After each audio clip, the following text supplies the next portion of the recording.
Maybe you don't know. This time to build. This time to build power. This time to build power. This time to build power. This time to build power.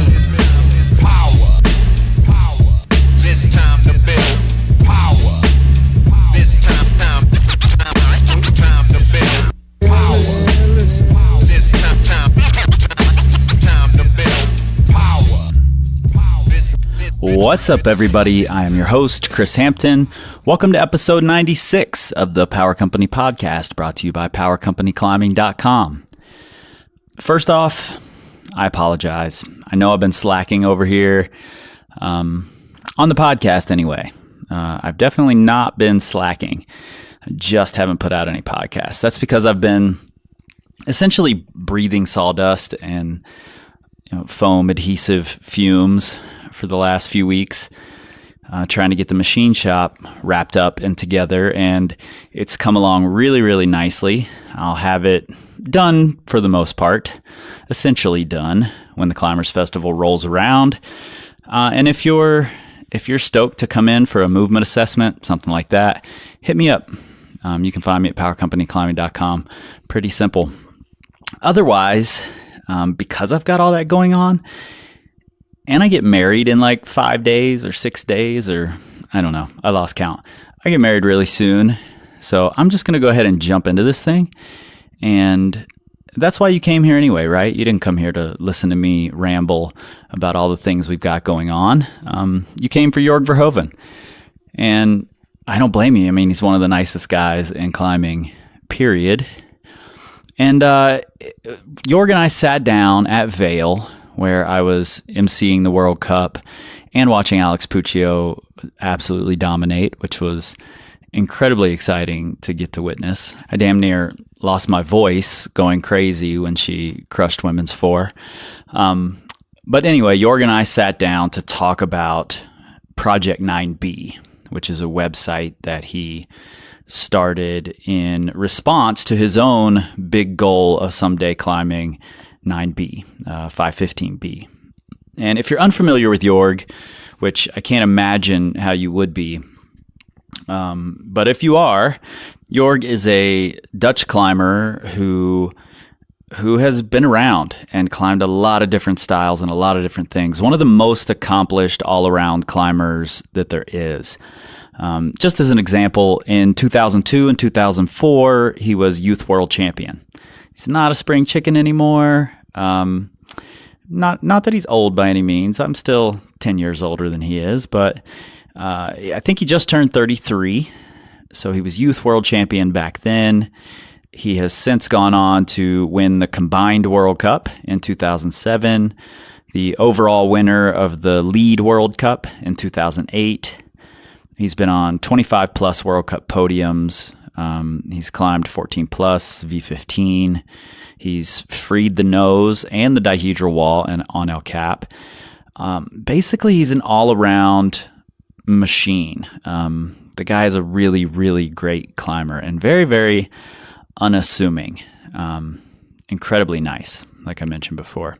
Anyway, I'm going to jump into this conversation with Jorg Verhoeven, and I will see you guys on the other side, just to give you a couple of my own thoughts. Maybe you don't know. Those days of work on very few feet of climbing, I think that changed something for me. I kind of fell in love with the search for detail and like the perfection of a certain sequence. Power. This time to build power.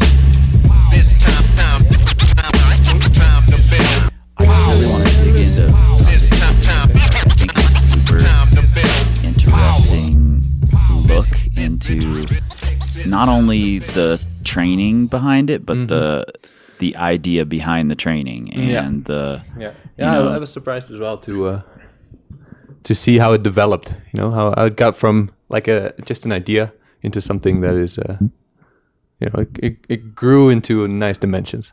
Yeah. Like we started asking a couple of questions, and then all of a sudden it got a lot bigger, like for me. Yeah. It was kind of interesting. You didn't expect that people would be that into it? No, not at all. But it like primarily it was something for me, and then eventually I decided to. Or John Glassberg from LT11, he was psyched right away. So he was, he wanted to make a film about it. And when I started training, I somehow saw there was some interest from other people. And I just wanted to,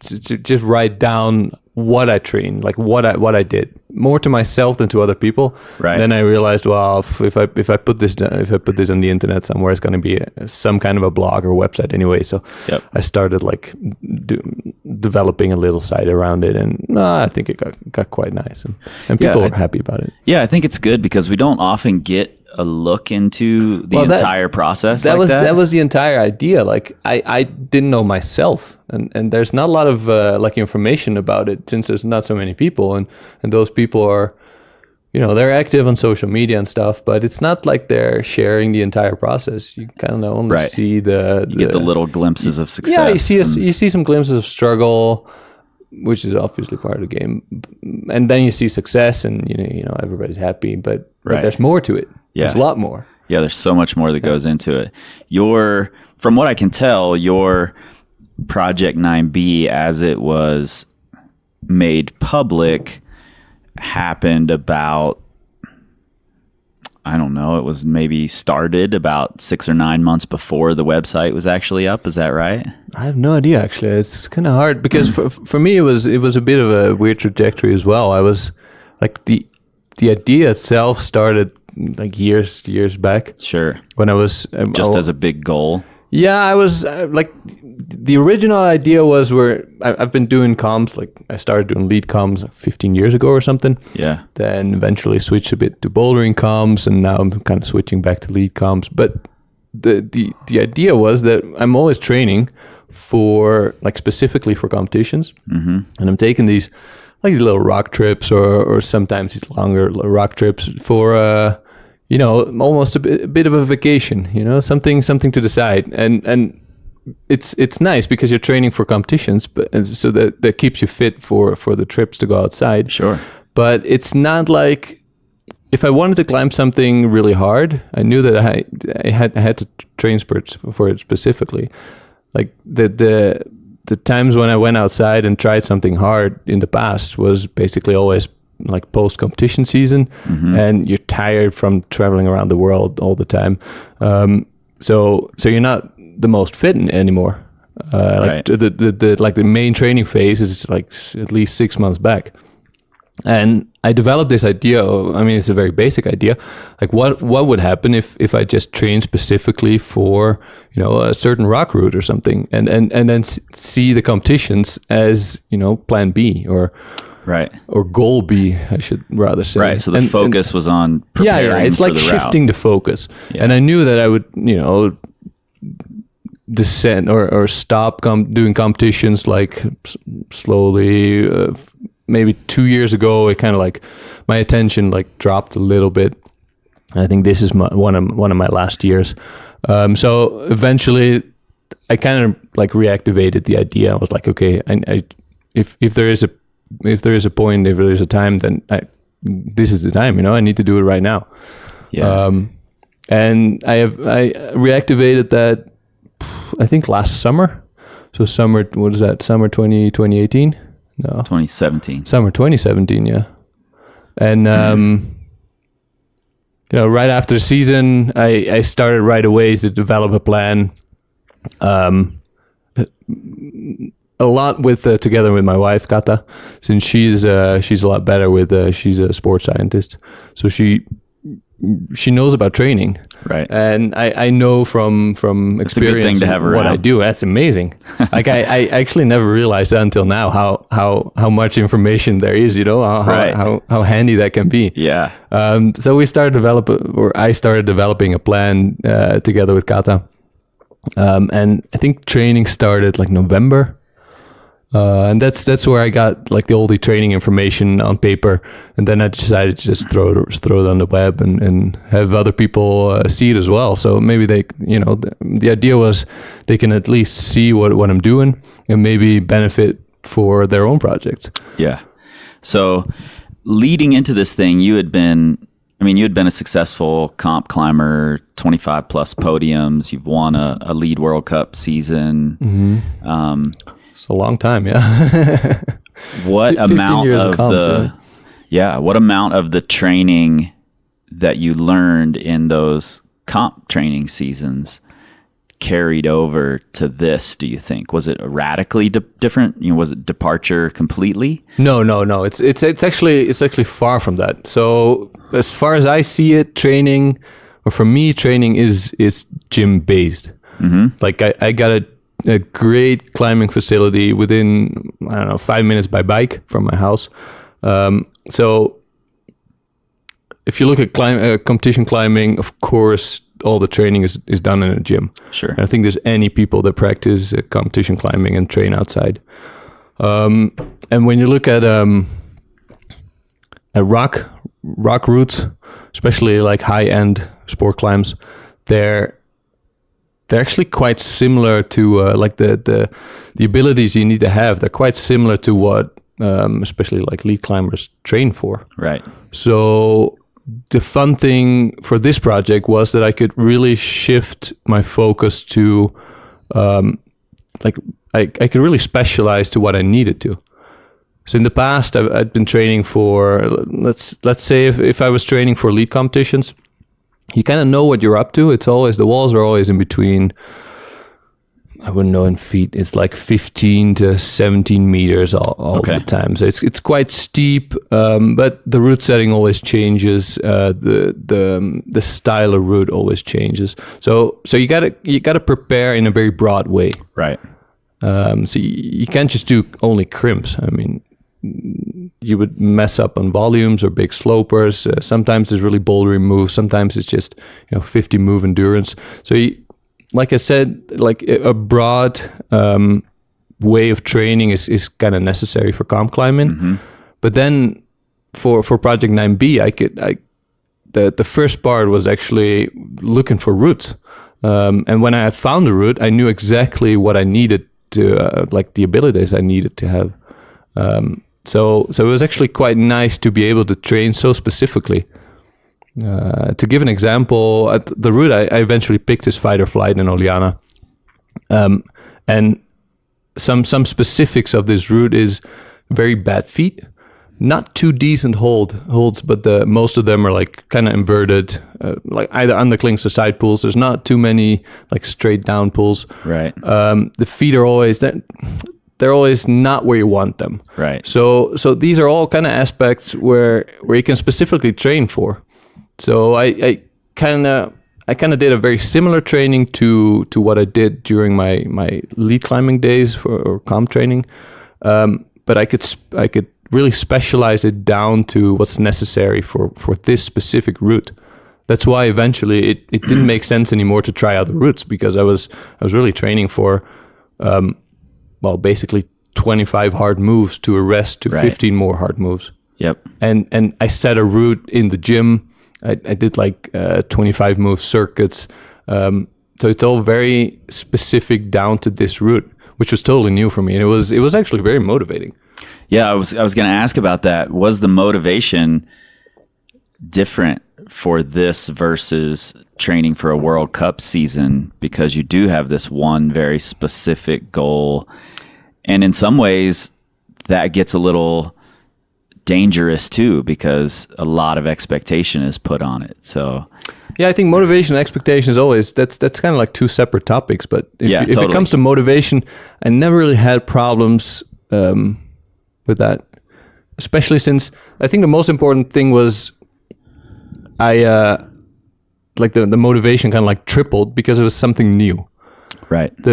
I think the main reason why I moved from lead climbing after like 10 years of lead climbing, why I moved to bouldering competitions. Yep. Was that it kind of got a little monotone. Mm-hmm. Like I was always doing the same training, doing the same comps. The comps started to feel, after like 60, 70 comps, you recognize the similarities, and the challenge was a bit gone. Even though I wasn't winning at all, I was maybe I was even like getting worse and stuff, but that's not the point.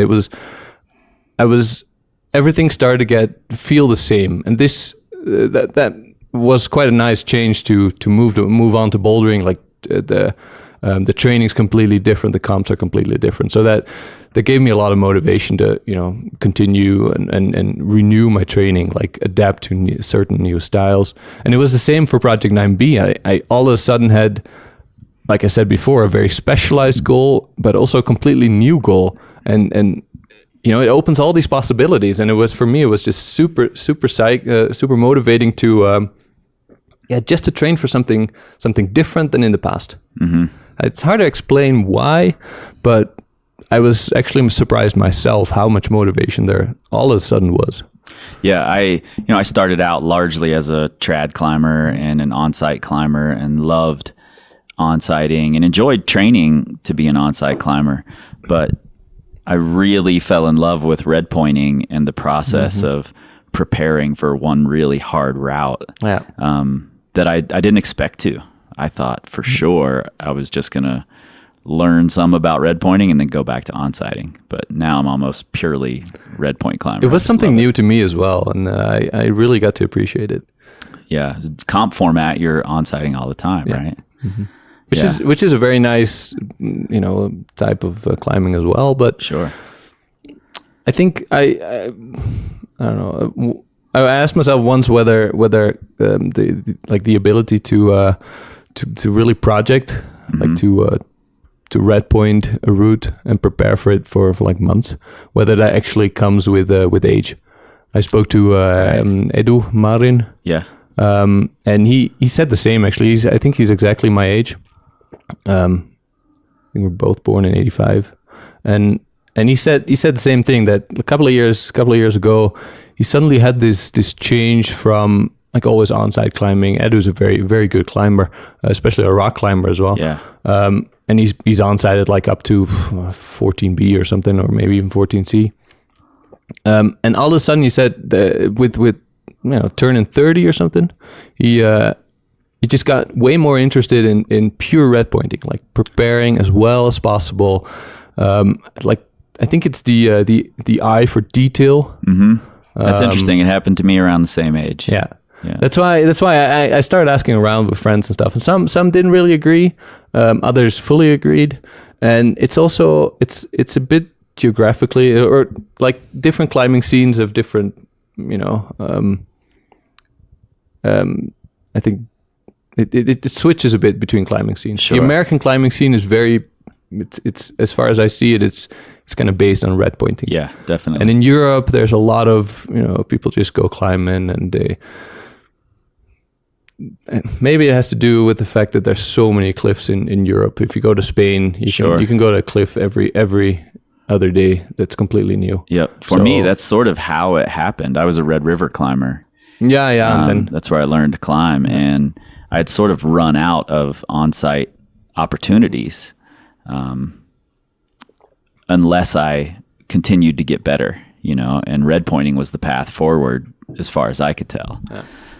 So that's definitely. I think it's also a bit of an old man cure. Yeah, totally. Like you can kind of trick your way or cheat your way through the hard parts. Let's just call it tactics. Let's not call it cheating. You can strategize. I kind of feel that it's cheating. Like there's no more of this relentless, like you have to do it. You don't know what's coming, and right. You have to be strong. Now you can just what's coming, and you can work the shit out of it. Yep. And then everything more like becomes a video lot game, easier. Less like a boxing match. Exactly. Yeah. Yeah.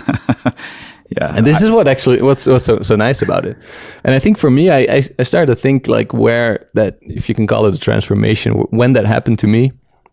And I think that's actually that happened in Yosemite when I was started working on the nose. I had a long period of like a couple of weeks where I was basically working on a couple of pitches. Mm-hmm. I was there by myself, so I couldn't really do a lot of climbing, except work on those pitches. And eventually I found a layer, and I had everything so wired that it went down very easily. But that those days of work on a very few feet of climbing, I think that changed something for me. I kind of fell in love with the search for detail and like the perfection of a certain sequence. Yeah. Especially on the nose, it's very necessary, and maybe like 99% of the route is actually quite doable. It's a lot. I think 90% is like 5-10 climbing, and there's a couple of sections that are very hard. And the trick for the nose is just to get those wired as well as possible, so that if you do a push from the ground, that you know exactly how to do everything. Right. So you were forced into it by this one style of climbing, basically. Yeah, I mean that's I think that's when it happened. And even though the nose is a very different thing from high-end sport climbing, but it's basically there's quite a lot of similarities. Also, when you take bouldering, that's basically what the strongest boulders in the world are doing right now. Right. They're working their asses off to do these 3, 4, 5. I mean, sometimes it's a bit more, but there's just a few moves they're working for days and days on, just trying to find a way to do them, perfection of moves. Yeah. I mean, early on in the big wall free climbing scene, when that whole idea was just beginning, that was Todd Skinner's whole approach was let's go to Waco and spend the winter, because if we have to be able to do the hardest 3 move sequences, so let's train those on the ground, and then we can go up to the Tommy told me that prior to when I was trying the nose, that bouldering or ElCap free climbing, ElCap is basically bouldering. Yeah. Like, people think it's an endurance thing, but it's a lot of logistics, hard work, and hard bouldering. Yeah. On the small holds. Yeah, that's cool. That's cool to frame it like that. So let's dig into kind of the training and the sequence of it all for Project 9B. You started with just some general base training. Was that more like your training for the World Cup, where it's more broad? Because this was pre going to Spain to check out fight or flight, right? This was actually... Yes. So in total, I think my training was 4 months. It got a bit shorter because I started off with an injury. And the very basics of my training weren't anything different than what I did for lead climbing. Even for bouldering. It's just, how to fill in the exercises. That's what changed. And it's, the training is nothing extraordinary. Like it's not even something very scientific. Well, I think that's important for people to see, though, it's something understand. very basic. And what I did was try to adapt to a certain goal, like try to react to what's necessary.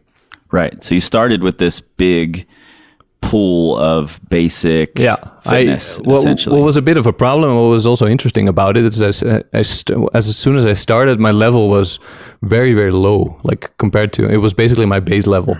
Right. And you had a finger injury. Yeah, that's why. I mean, I'd been setting for the youth world championships for I think 3 weeks or something, and that injury started again, so I had to take some time off. And I think it's actually been quite a couple of years since I had that much time off. So then after like a couple of months of basically no training and just going climbing regularly, you basically arrive at like what I call my base level. It's like if you climb once in a while, then you end up at this bottom plateau where you can only go up from, but you won't really go any lower. And where is your base level, would you say? It's kind of hard to say in grades, but I don't know. I think if I stop climbing for a couple of months, and then restart, climb in just once or twice in a week, I will be at maybe, I don't know, an onside 13, low 13 something. Okay. Something like that. I think as far as I've seen in the previous years, that's always something that, I can still climb. like maybe 8B, like 13 plus or something. That's always something I can climb fairly quickly, Sure. even if level is very, very low. Yep. Well, I think that's important to see as well, because your big project is 9B. Yeah. But your base level always a falls jump back to yeah. roughly a number below there. That's I think what a lot of people forget is that you cannot move from 0 all the way to 1 to like, or you can move from 0 to 100%, but if your goal is too high, then and your base level is too low, it's just not going to happen in 1 year. Right. Like it will take multiple training cycles. Yep. And that's what you see if you look at comp climbers these days, that they have a lot of cycles behind them, and they steadily grow stronger each cycle most of the time. So even though sometimes injuries can drop you down a bit, but especially if you're looking at somebody that got injured, they drop down, let's say, a couple of cycles, and then it's very hard to catch up with the rest because they're steadily growing and growing. Right. They're getting stronger and stronger. Yep. So it, like, fitness has a lot to do with training cycles over the years, And some people, they take very little rest, so they're always training. And of course, if the level where you start at, if the level where you start your training is very high, then of course your training is going to be, even higher, or your level after your training is going to be even Right. higher. Right. And that, exactly what you said, people shouldn't be jumping right into the program you're doing if they've never trained before. You've got a high training age. You've been doing this for a long time. Yeah, I think certain exercises would definitely be a bit, bit too much. Yeah. Especially And the if frequency that you were doing it might be a little much, at least the frequency for at first. I wouldn't even be too sure about that. I like the frequency that I did was nothing out of the nothing extraordinary. Okay. I basically went climbing like 4 to 5 times a week, which I think any beginning climber would be able to do. Yep. Depending It's on the just- intensity, for sure. Depending on the intensity, of course. Yeah. And it's just, I think beginning climbers, they have a higher risk of injury, especially fingers if they're not used to a certain strain. It's for sure better to build up the intensity slowly, and also the amount of days you train. But I think it's like the training that I did. It's only about adaptation. Like, I have a certain goal, so I need to adapt it to that goal. If somebody has a different goal, then you can't do the exact same training, but you have Right. to adapt it to what you think is necessary. Yep. That's why I try to emphasize the fact that if somebody uses any of this information that I put on the web, it's important for them to understand that if their goal is, for example, a 4-move boulder problem or a 50-meter endurance route, they will have to adapt the training that I, posted there Right. to their goal, because it's so much different. And this might be one of the hardest things in training to be able to see how to adapt it so that it's efficient. I think a lot of people aren't really able to do so, since it's all about, first of all, self-evaluation, like defining your strengths and weaknesses. And also a lot about, it's experience in both in training, but also in climbing. Like, to see what is actually necessary, to see which abilities you already have, and which abilities you're lacking. Yeah, absolutely. And you need to train for. Yeah, and I mean, that's how we all make our living. That's what supports the podcast, is training climbers and helping people come up with training plans. So, well, that's why I think you're exactly right. I always got a lot of questions about training, and this is maybe partly one of the reasons why I made this website, just to get some information out for those people interested. But I also, like, most of these questions I get about training, I always find them quite easy to answer, because people they're not realistic about their training. Right. I very often have people come to me and they tell, okay, I want to start training really, schematically, And then I ask, okay, like how much are you training per, like how many sessions do you do a week? And they said like, it's kind of like 1 or 2 sessions a week maybe. I've been climbing for 2 years. And then my only answer can be like, okay, increase the amount of sessions you do a week. Like try to climb more. Mm-hmm. And if I look at the climbers around me, they're the strong climbers around me that have been training for years and years. There's so little scheme behind it. There's not really that, that's the science that people think. Right. In climbing yet. I think in the future this will grow, of course. Yep, for sure. But it doesn't have to be as complicated as some people want it to be. Like a lot of the comp climbers, they're basically just freewheeling. Yeah. And this is very weird to understand. And I think now it's starting to change because a lot of climbers are actually working together with coaches. They're training in teams. So there is some theory behind it, but it's nowhere as much as people think. Yeah. And I think the majority of climbers, and you tell me if you agree or disagree, but I think the majority of climbers don't need the science that's coming out. Oh, for just sure. yet. Yeah, definitely. Like a lot of 90% is all about hard work. Right. And then of course you can benefit by, I don't know, the science in climbing, if we can call it like that. Mm-hmm. Like the evaluation of movement. Actually, in comp bouldering right now, it's becoming a bit of a topic where some people have started to analyze movement. Right, Udo and I'm actually, we had a discussion about it yesterday, and actually I'm happy that it got started. People started to do so, but I'm actually a bit skeptic about it since. It's up to now. It's basically, I call it pseudoscience. Yep. It's not really it's not really scientifically based. So I think it's nice that it's people are doing it, but as the stuff that I've seen, I'm not really too confident about. Yeah, I'm interested to see where that stuff goes as well. But the more and more people do it, then the productive discussion will start, and eventually, we'll end up at an efficient level. Yeah, but so the way that your system worked, just to jump back into it, was that big first phase of base training. Then you went over to Spain to check out routes. You hadn't settled on fight or flight just yet. I had quite done so. Okay, you were pretty sure that was the one. Throughout the summer of 2017, I had tried a lot of the routes that I thought would be nice to focus on. Gotcha. And especially fight or flight was very high on my list. Mm-hmm. And logistically, it was also one of the nicer ones. Okay. Even though it's not in driving distance for me. Yeah. So what were the key elements that made you choose that one?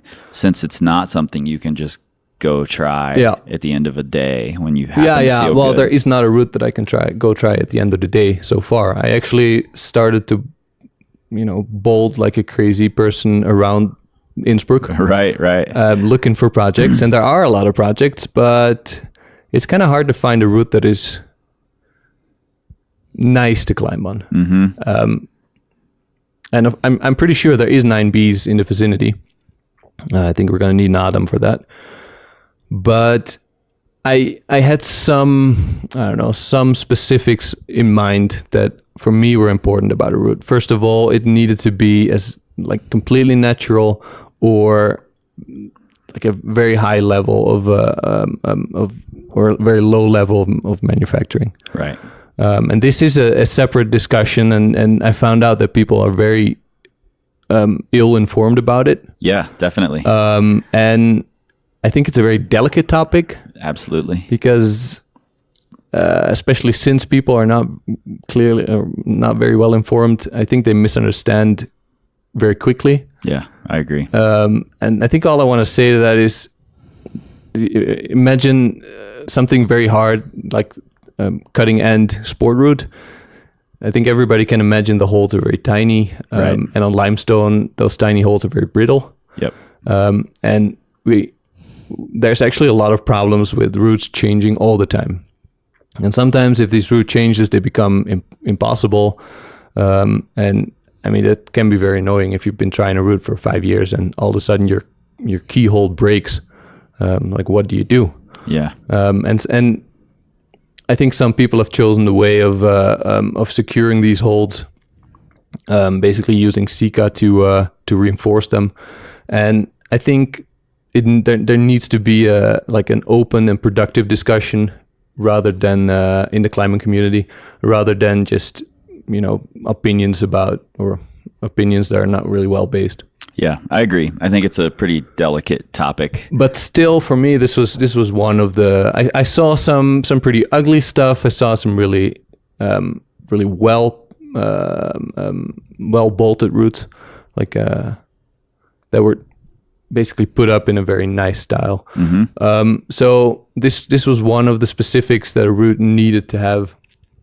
And fight or flight is almost completely natural. There's some Sika to reinforce holds, but it doesn't really get in the way, I think. Right. And then second of all, it's about the style of climbing. A friend of mine, Jacob Schubert, he had climbed this route, and he is not the most patient type of climber. Right. I think he's primarily a calm climber, and if he goes on rock, then he's not looking into anything that is, in his words, disgusting or Right. horrible to climb on. Right. I think Adam, for example, is a very much more patient climber. Yeah. He'll just appreciate every type of climbing. Right. That there He'll basically find is. a reason to appreciate it. And Jakob is always looking for something specific. And I had to agree with him on this certain route that it has a lot of advantages. It climbs quickly. So you don't end up climbing on a route for 1.5 hours to fall at the very last move. Right. And then basically your day is over. Which is especially bad when it's a big road trip and you're Yes, exactly. You're far from that home. would just it would just make me so tired. Yeah. This is a route you can climb in like a couple of maybe 1 or 2 minutes even. You fall off and you can do a couple of tries a day. Right. Which is very nice. There's also no long entry in it. You don't have to sit at a no hand for like half an hour. Some of these routes, they have maybe like a 5:14 entry, then a no hand, a ledge where you can sit on, and then the route starts. Right. These things are they're details that I think to most climbers they don't really realize how annoying they can be. Yeah. And you're not saying you wouldn't climb those routes. No, but I was just not your highest end. But I was mega looking for project. something that I wanted to spend so much time on. Right. I knew that this was going to take me one season or even several seasons, Yeah, several it's a big years. investment. It's a very big investment. I would spend a lot of time on it, and I didn't want to lose not only motivation but also the fun on climbing on this route. Yeah. That's why so important. It needed to fit. It's also nice if it fits your style, of course, but it needs to draw your how do you say? Every person has a certain style of climbing he prefers, and Yep. this route is just it's 100% what I like. Yeah. The amount of the amount of moves, the time you climb on it, the type of holds, the type of moves, it's just, to me, it's my dream route. Yeah. So you said about learning everything you could about it. Moves, Exactly, conditions. yeah. So I knew all the details. I had started that base layer of training just to get me, back to fit. Then I went to Spain just to check it out because I had only tried it previously, I think 2 years in advance, and I had only tried it like 3 times. Gotcha. That's where I fell in love with this route. I knew how great it was, and The seed was planted there. exactly, I knew how much I liked it, how well it fit me, and this trip was basically to check out all the details, to find beta, which is of course very important, because beta refinement is basically all that counts in projecting. Like you're always trying to change the little subtle details that make some move from too hard to okay hard. Yeah. So I spent a lot of time on the route. Basically, during 2 weeks, I was trying to go there as much as possible and just hop Were on you this working route. on it with someone at the time? Were you sharing beta with someone? I or- was actually working. Back then, there was 2 guys trying it, a French guy and a Spanish guy. And when I came back in March, there was actually more people trying it, which I thought would have been annoying, and it turned out actually really nice. What was nice about it, out of curiosity? Well, at first, it's very obvious to think that it would be annoying since there's actually a very short time window throughout the day where you can try it. It's in the sun until, 2, 3, and then it gets dark quite early. So if you have 3 hours to try on it, then it's a bit of logistic to find a good window with 4 people trying at the same time. Right. And then it turned out really nice that everybody that was trying the route, it wasn't a really competitive scene, since everybody, it's not like you're climbing against each other in competition. Right. Don't get me wrong, competitiveness is not something I don't like and I don't agree with, since it can be very productive. Absolutely. But on rock, I was surprised that it's not competitive at all, and you can actually help each other. First of all, motivate each other, and second of all, just like I said, beta refinement. Everybody finds these small little details. There was Piotr Schaap, a Polish guy who was trying it. He found this tiny little knee bar that changed the entire crux for me. It made it so much nicer to climb.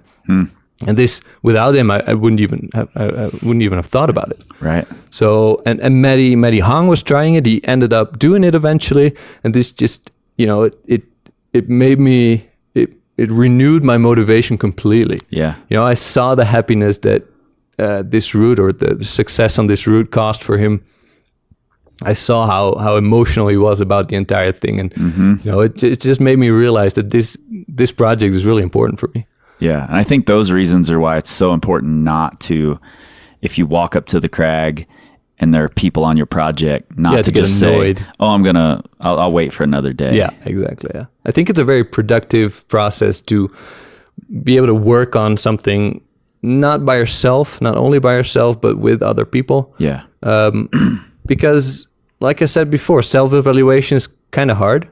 I don't know a lot of people that can do this very well, and other people it's very easy to see flaws or small mistakes that other people make, and you can correct them a lot easier than those people can correct themselves. Yeah. So it was actually a very nice process. Good. But anyway, that November or December, I think it already was, after that base training, I went over there for 2 weeks to try it, and I actually felt very good in it already. I think I can do it with like 2 or 3 hangs. And so all the moves I had dialed, some holds had crumbled and got harder, and that's the annoying process about it. So I got home beginning of 2018, and I was, like I said before, I was 100% psyched to start training for this. Yeah. And after this, it's on the website, but the main training is like this base layer. Then there's a phase that's basically around max power. So a lot of bouldering, a lot of power exercises, just to get that strength necessary. And then the third phase is basically it's endurance based, but and endurance based, really specific to down that to route. that project. So I not the 60 move endurance that people think is endurance, but more this power endurance. Right. So I did a lot of short circuits, a lot of specific project tries. That was actually key for me. I had found a project or I had set a project in the gym that was actually quite similar. I didn't even try to make it that similar, and it felt like I was climbing on the route. It was a bit harder, which is always good. Yeah. Because then you come back to Spain and it's like, oh, this actually feels easier. Right. So this was all very motivating. Training worked out really well because of that motivation. It's kind of dangerous to max it, to feel when it's enough. Right. If the motivation is not the problem, if there's motivation to spare, then it's always very easy to do too much. Yeah, and you said in your blog that one of the things you recognized was that you were needing a little more rest than you had in the past, and you sort of got around that by varying the intensity of the sessions. Yeah, And, especially because I'm not the youngest anymore. I think at 20 to 25, you can handle a lot more training. right.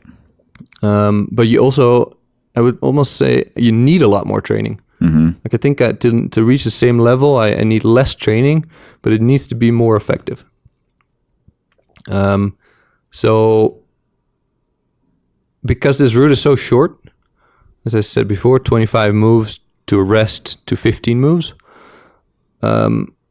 it's very important to have a high max power and a good power endurance. Yep. So you don't need to be able to rest down after 50 moves, like the complete full-on pump, to Right. be able to rest down to a reasonable level. Because as soon as you get pumped on this route, you fall off right away. You won't be able to do another move. Right.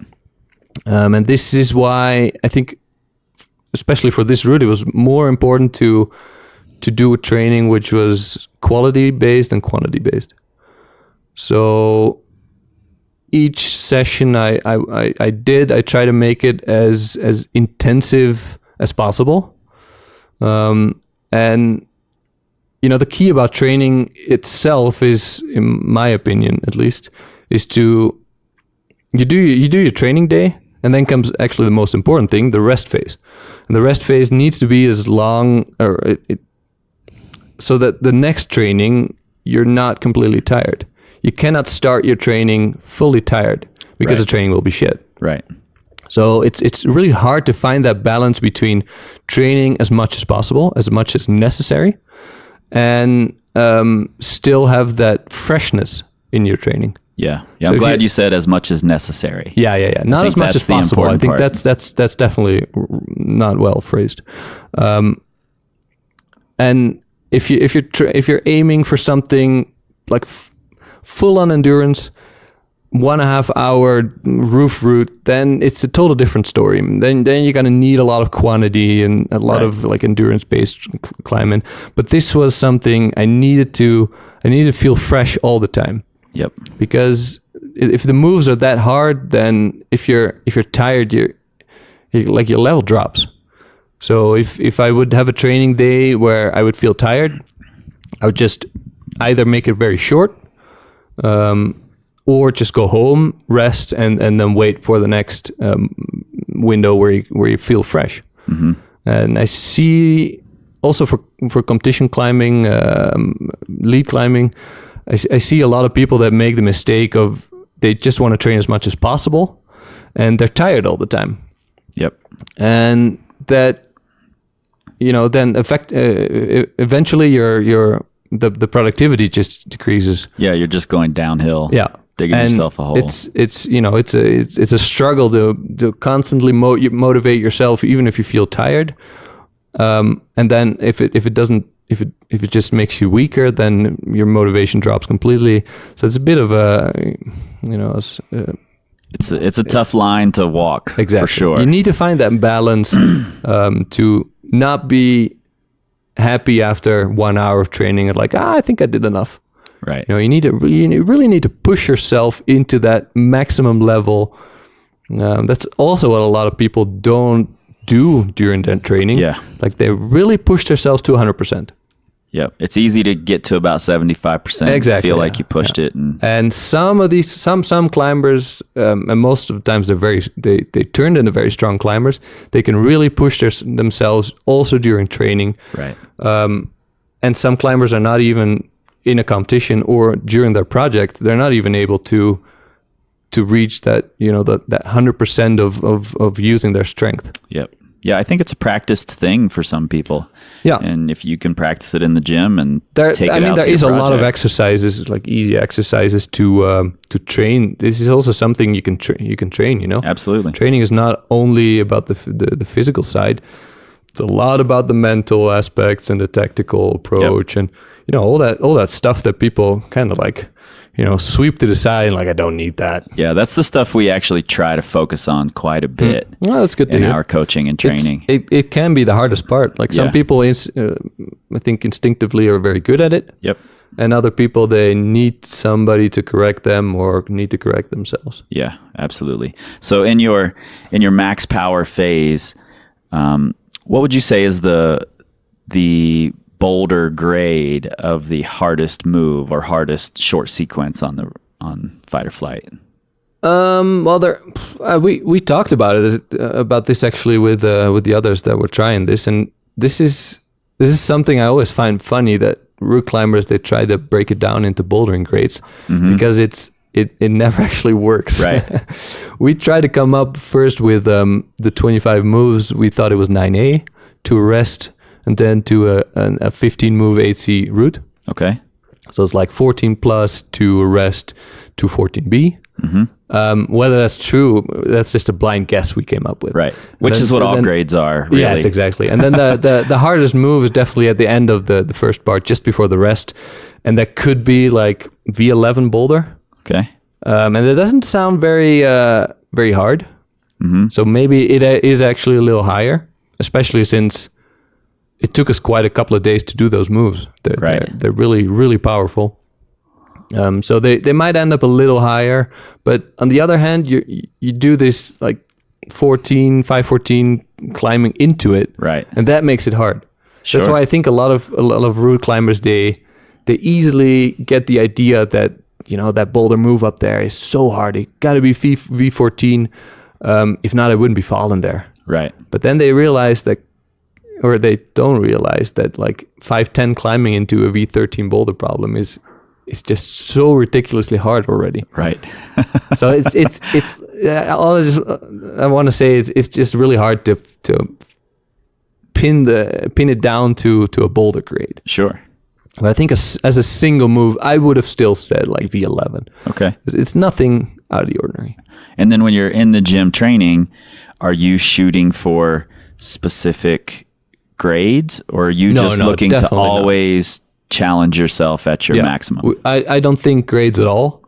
And even though this project is basically, I mean, the name says it all, it's about a grade. It's easy to see it that it's very grade, as something very grade based, but it's actually not. It started out as something. I picked 9B because, first of all, I thought it was my maximum that I could climb. I wanted something that challenged me in a certain way, that I would need to work on it for months and months, or even several years. Yep. But it still needed to be possible. You need to be realistic. Like, I can work on something for 15 years, and if it doesn't go, then of course the process is nice. It was nice, but you know, it's nicer if you succeed. Absolutely. And at the same time, 9B, you know, at least when I started this thing, it was kind of like cutting edge. Sure. Adam and Chris had climbed 9B plus. There was maybe like 10 people that climbed 9B or something. And I think especially this year it kind of exploded, because I think the main reason for that is people actually dared to start climbing on these routes. Right.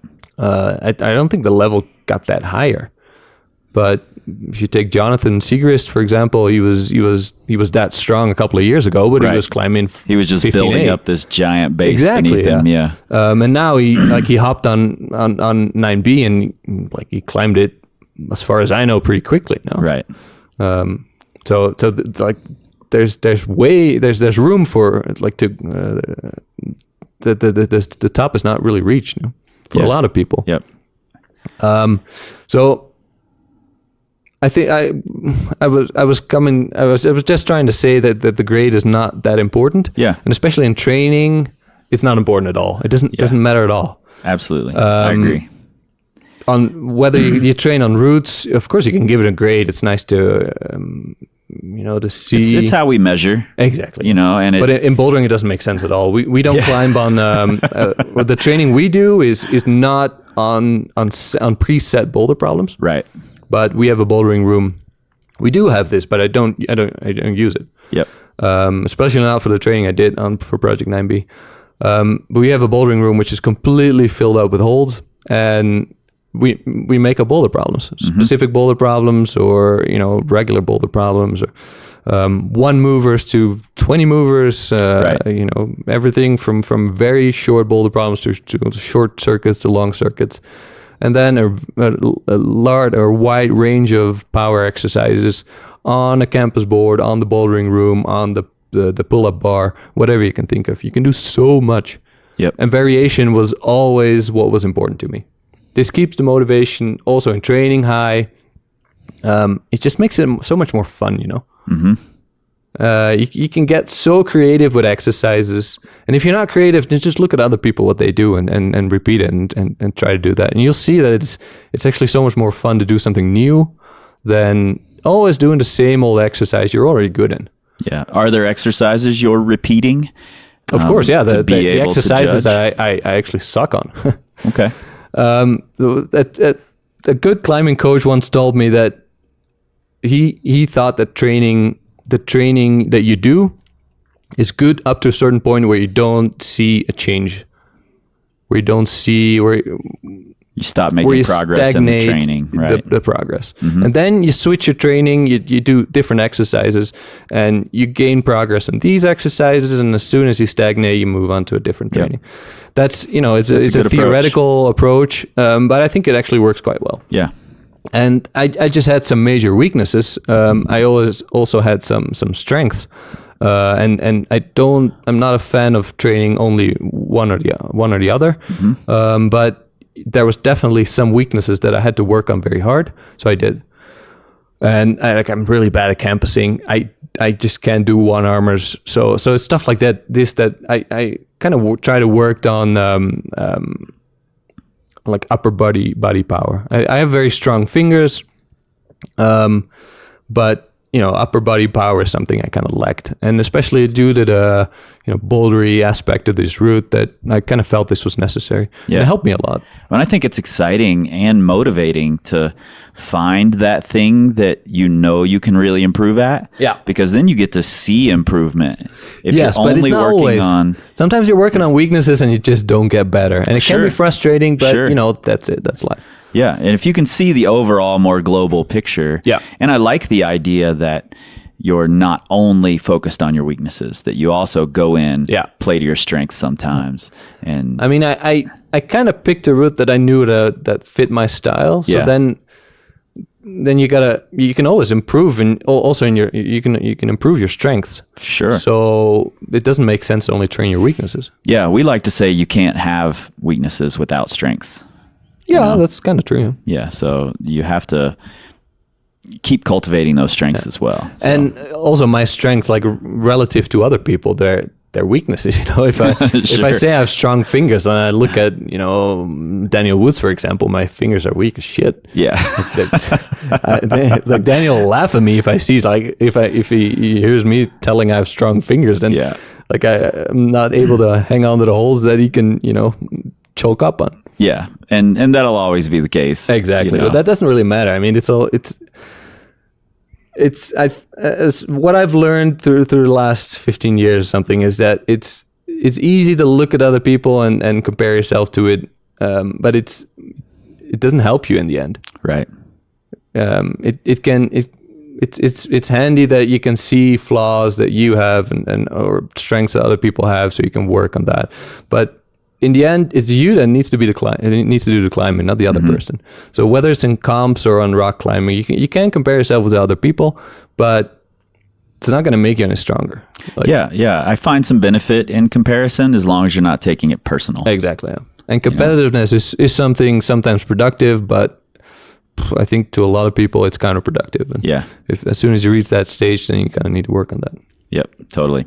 So you go through your power phase into power endurance, and then you you're ready to go back to Spain.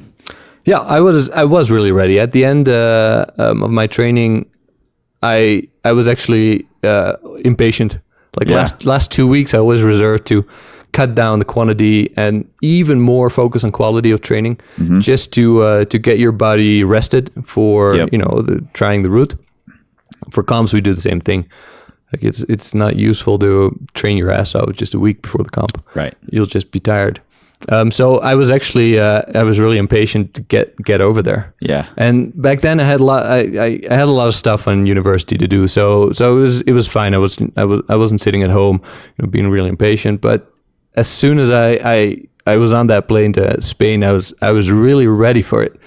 It hardly felt as I was more in another phase of my life, I was more ready. Yeah. So which was nice. I felt super fit as I could have been with that amount of training. Motivation was high, and especially the confidence was high. And many people are always scared to be confident. Because if you don't succeed, then people will think like, he said he was going to do it, but he didn't. Right. But to me, confidence is something that you need to have for success. So important. Like you can sometimes even trick yourself a little bit. Just try to be. I think overconfidence is better than the opposite. Right. So I felt confident, and expectations were high. But not in a counterproductive way. Like I knew that this could be this might well be a multi-year project, and in the end it turned out, which wasn't a problem. It wasn't when it didn't happen, when I didn't climb the route at the end of those 3 weeks. I actually planned to go back, got injured with a knee injury, and of course it's a bummer, but I am okay with it, because I know that I have time, I have the motivation. That route is not going to walk away. Right. And even if all the holds break, I'm just going to find a new route. Right. So that's a nice thing about it. I wasn't training for one specific event. Let's take World Championships or whatever, Olympics. That's another goal to train for. It's a lot more heavy on the mind, since there's only one time where you need to be fit, and if you screw up, then it's over. Right. I mean, maybe then in 2 years there's another comp. In 4 years there's another Olympics. You never know. But the rock route is gonna stay. So, and really, ultimately, you're not even training for the specific. I mean, globally, ultimately, you're not even training for that specific route. You're really training to get yourself to a certain place. And I think in general, I always use the fact that training, I was preparing for a certain project or a certain goal and challenge, and I used training for several goals. That made it very nice that if one goal I didn't achieve one goal, then there was always the other. Always also in during my competition years, even though I trained primarily for competitions, I was using that strength that I developed during training for doing these rock trips or even climbing ElCap or something. I had developed the skills in my training for comp climbing, primarily for comp climbing. Right. So then that makes the training for me really nice. And also that training I did for Project 9B, it was a very nice base layer for to work with this summer for the Elite World Cups and the World Championships in September. And of course, if I restart or reactivate Project 9B like fall or maybe this winter, I will still have that base from last year. Yep. Which I didn't have last year. I mean, I was basically, I only had a bouldering base, and my endurance was quite shitty at the start. So it's kind of nice to have several goals when you look at training. Yeah, I agree completely. And I think you really exemplified that when you came back from Spain, having gotten close, and then got injured just before your next trip. And it doesn't sound like the first indication of it was a bit of a bummer. I'm sure it was. And I'd love to talk about that a little bit. But the only indication I've even heard that you might not continue with the project was when you just said, if I restart the project. And I assume that's still a goal that you're going to. Yeah, it wasn't really an if. It was when. Right. Right. I think the only reason for me not to restart the project is either something personal happens or something. Sure. Or I get injured, so I'm not able to continue my training and preparation. That's the only reason for me to stop this project. Yeah. Because I like it too much, Absolutely. So when you got injured, I know we're running short on time here. I know you've got a million things you probably got to do. Got to go hang out at the pool with Kata. But talk to me about the injury just a little bit. You had gotten really close on this big project, and then you partially tore ACL and MCL, correct? Yeah, in the gym? yeah. A lot of stuff was, it wasn't really a giant injury or something. Right. A lot of stuff was partially torn, like the meniscus had a little dent, and it was nothing out of the ordinary. I was just training. I was still a bit. I was not very healthy. I was a bit sick, and I think that in fact caused the stuff to weaken. And I had already decided to climb on easier routes just because I didn't feel well. Right. And I did this drop knee, which felt a bit awkward, but wasn't any much like the big drop knees you can see Adam sometimes doing or something. Right. It wasn't something very strange that I shouldn't have been doing.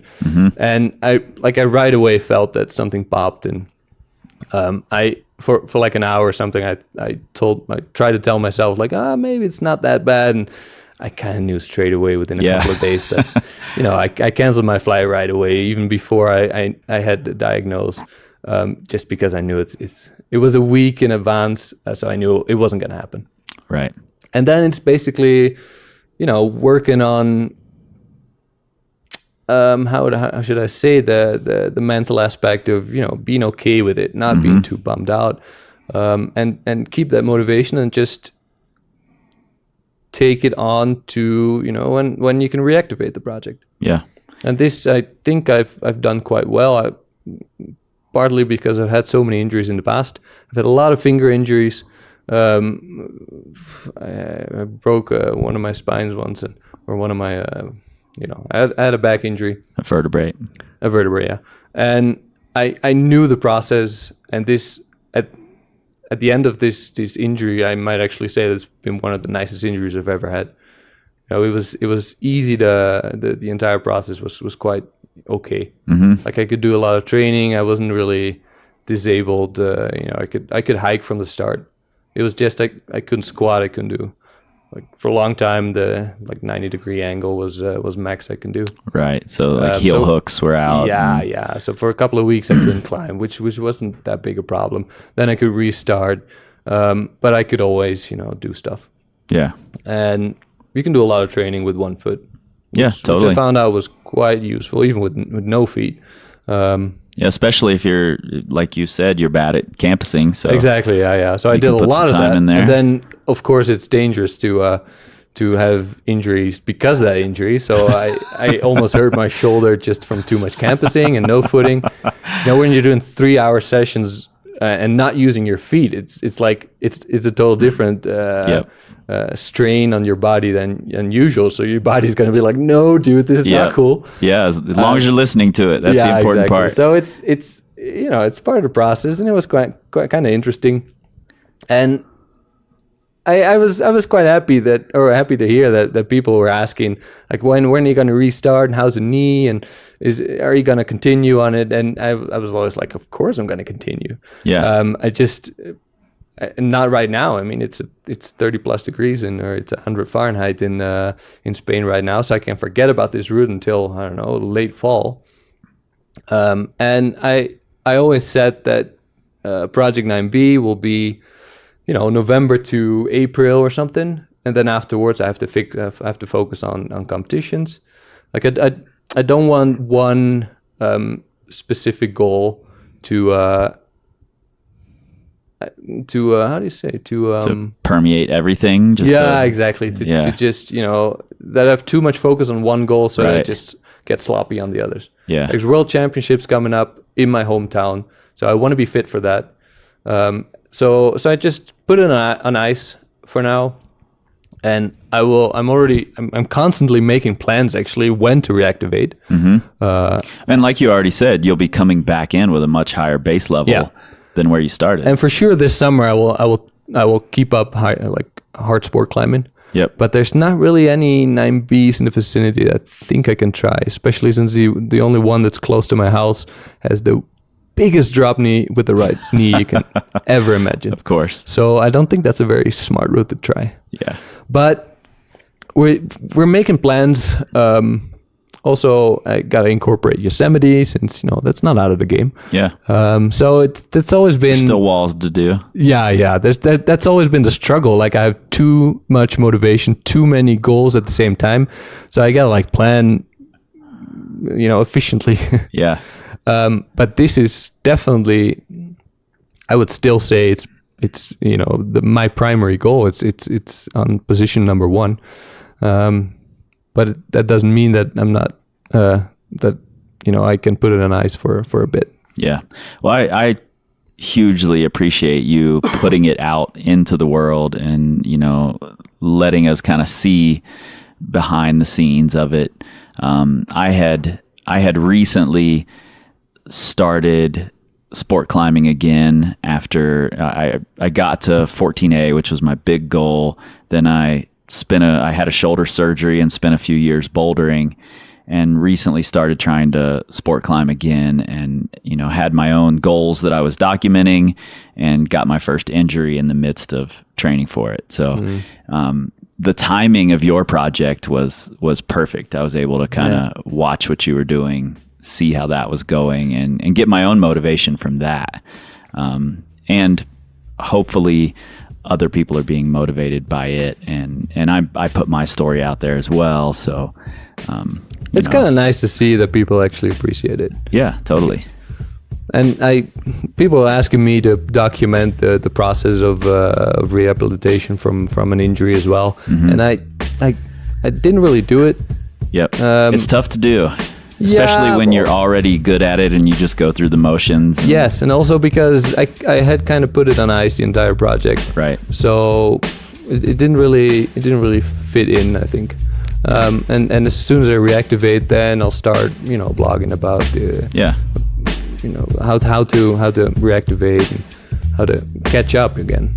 Yeah. Well, I think we'll be happy with whatever we get. I'm glad the project is out there. So. Oh yeah, it definitely is. Yeah, so thanks for taking time out to All right, thanks for having sit down with me. It's been super fun. Thanks, Jorg. I appreciate you coming over, hanging out, even though you had the World Cup to compete in the next day. I appreciate that a ton. It means a lot. It says a lot about your character, frankly. And for all of you out there, I think we have a lot to learn from this little glimpse into how a professional climber approaches a big goal. Obviously, not every professional climber is going to approach it this way. Some are considerably more haphazard, and that works for them so far. I appreciate Jorg's approach simply because it's very direct. He understands the goal. He's not leaving a lot to chance. I think that's a really powerful thing. I think it removes a lot of excuses when you leave as little to chance as possible. And one of the main, or two of the main components that I think Jorg's training has to teach us is that, number one, it's simple, and number two, it's specific. I think there's a lot to learn from that. And I'm going to dig into that a little more in future episodes. We'll talk about it for sure. Maybe Nate and I'll sit down, do a board meeting, talking about Project 9B. Could be really interesting. And I'm stoked for whenever Project 9B comes back on board. If you haven't seen it, you should go check it out at project-9b.com. And you can kind of see Jorg's build up, the training, the approach, the tactics, and the injury. And soon, like you mentioned, we'll be able to see where he goes from there. And Jorg, I assure you, we are all rooting for you out here. So once again, thanks for sitting down with me. I'll have links to Project 9B, the website, and a bunch of videos that Louder Than 11 and John Glassberg have done with Jorg and his wife Kata. Really great videos and really fun climbers to watch. So you'll find that link in your show notes to all of that. And you guys, I will see you again very soon. Or I won't see you, but you'll hear me again very soon. And by that time, I'll be married. That sounds crazy to say, but I will. Until then, you can find us at powercompanyclimbing.com. We have training plans for all levels of climber there. And all levels of communication. If you don't want a coach breathing down your neck, we won't. You just let us know. You can also find us on the Instagrams. You can find us on the Facebooks. You can find us on the Pinterests. All of those at Power Company Climbing. You can look for us on the Twitter. You can probably find Jorg on the Twitter, and maybe I'll put that in the show notes, but you guys know. You're not going to find us on the Twitter because we don't tweet. We scream like eagles. This time, this time, this time, this time, this time to build. This time to build. This time to build. This time to build. This time to build. This time to build. This time to build. This time